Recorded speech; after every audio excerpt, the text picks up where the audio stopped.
Bienvenue dans le deuxième module de la formation de coach en décoration d'intérieur.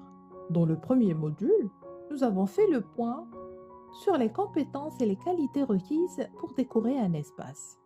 Au fil des modules qui vont suivre, vous allez apprendre les bases nécessaires à la pratique de la décoration. Comme nous l'avons vu précédemment, le talent et la bonne volonté ne suffisent pas.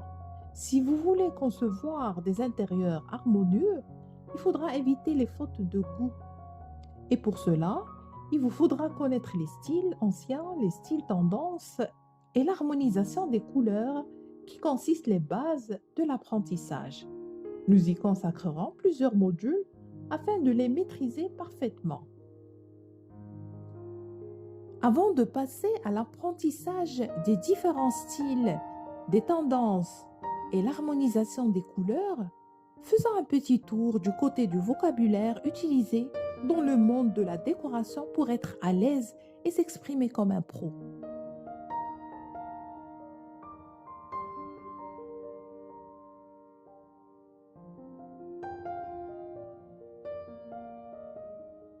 Ornementation. L'ornementation est l'ensemble des éléments décoratifs ajoutés à un meuble qui servent à l'embellir et à l'enjoliver. L'ornementation apporte un plus.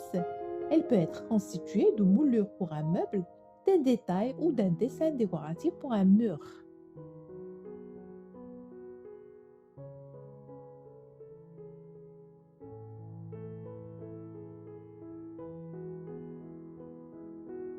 Marqueterie. La marqueterie est une technique qui consiste à assembler des éléments découpés et à les appliquer sur un support de menuiserie pour réaliser un décor. Les éléments découpés peuvent être du bois, des carreaux de mosaïque ou du verre. Et le support peut être par exemple une façade d'un buffet. La marqueterie peut être figurative ou abstraite. Cette technique a été inventée pendant l'Antiquité et toujours de nos jours. Incrustation.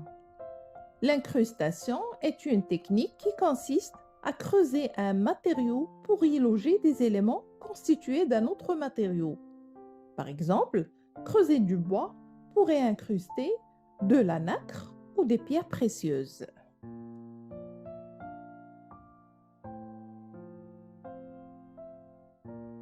Plaquage.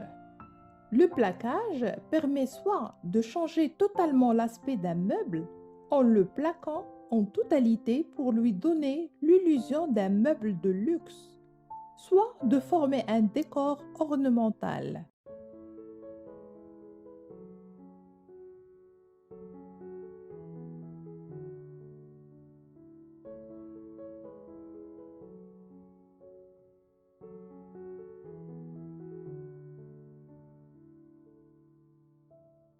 Piétement. Le piétement est l'ensemble des pieds et éléments d'une table, d'un siège ou d'un meuble. Il contient les pieds, les traverses ou entretoises. L'entretoise, c'est l'ensemble des pièces qui relient les quatre pieds d'une table.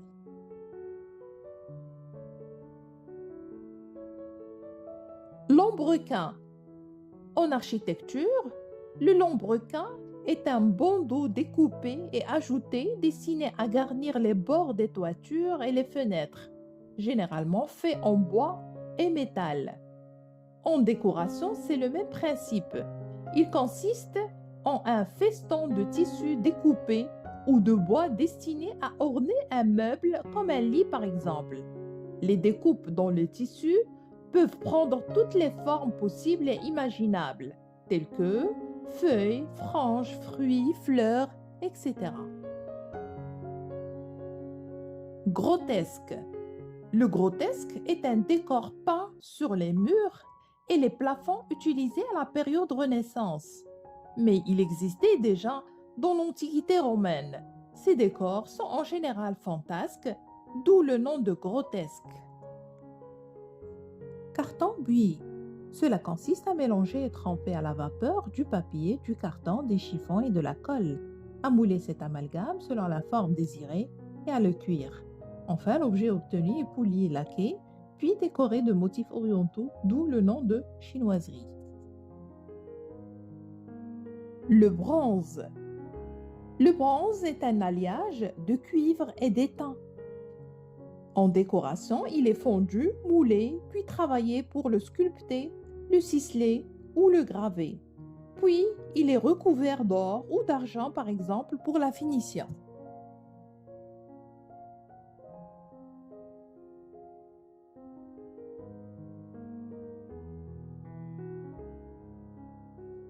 Parquet de Versailles. Le parquet de Versailles est caractérisé par son dessin. Il a été créé pour le château de Versailles sous Louis XIV. Il est composé de panneaux carrés dans lesquels sont disposés d'autres panneaux en losange. Le véritable parquet de Versailles est en chêne. Parquet point de Hongrie. Étant donné la disposition des lames de bois en diagonale, ce parquet est également appelé parquet en chevron. Le plus courant respecte un angle de coupe de 45 degrés et les lames sont toutes de la même longueur et de la même largeur. Mais ce n'est pas une règle. Traditionnellement, il est en chêne.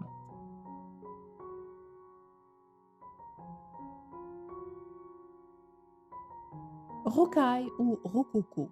Ce terme apparaît sous Louis XV pour désigner un type d'ornement uniquement utilisé en décoration. Il s'inspire de la nature, des coquillages, des fleurs, des arbres et des rochers. On reconnaît le rococo à une abondance de lignes courbes, de volutes, d'arabesques fantasques et légères. Il était très prisé par l'aristocratie. Gothique. Le style gothique est né au Moyen Âge et concerne exclusivement l'architecture. Sa caractéristique principale est l'arc brisé et la voûte en ogive que l'on retrouve dans les édifices religieux comme les cathédrales. Il n'y a pas réellement de style gothique en décoration, elle peut juste s'en inspirer.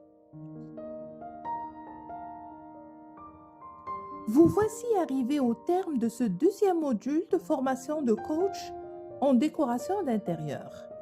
Vous venez d'apprendre le vocabulaire utilisé dans le monde de la décoration.